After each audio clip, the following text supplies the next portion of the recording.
بازی در بزن بهادر آرنا آغاز میشه. غافلگیری مدافع، این ماجراجویی تو دروازه چگونه مستقیم به قطع چارچوب یا روی کارهای تمرین شده دیگر، ارسال پاس عمقی و خارج از چارچوب دروازه، ارسال بلند، ارسال، این ضربه،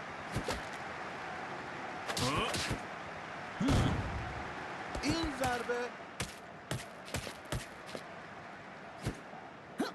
یه شوت دیدنی، یه موقعیت عالی، این ضربه، غافلگیری مدافع. یه بار دیگه نگاه میکنیم، دخالت میکنه، ارسال پاس عمقی. خب یه بار دیگه نگاه میکنیم، دوسه پاس کوتاه، یه موقعیت توی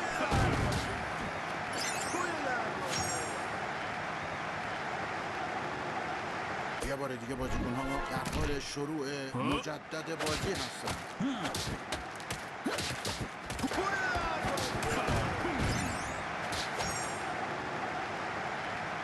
کجا میری برادر؟ بایست.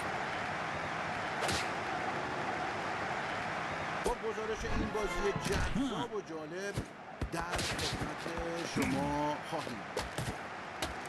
مقابل دروازه، ارسال بلند، ارسال،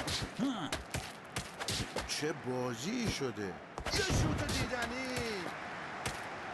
یه بازی جذاب دیگه رو شاهد خواهیم بود. با گزارش این بازی جذاب همراه باشید.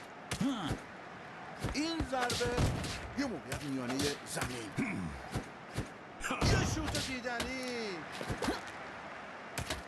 چه تیره که دروازه، دروازه‌بان رو نجات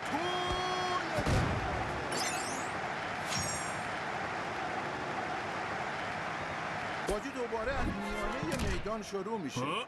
ارسال، ارسال پاس عمقی، کوتاه کار. خب یه بار دیگه نگاه میکنیم، مجددا توپ در اختیار مهاجمی قرار میگیره. با گزارش این بازی یه شوت توی دروازه،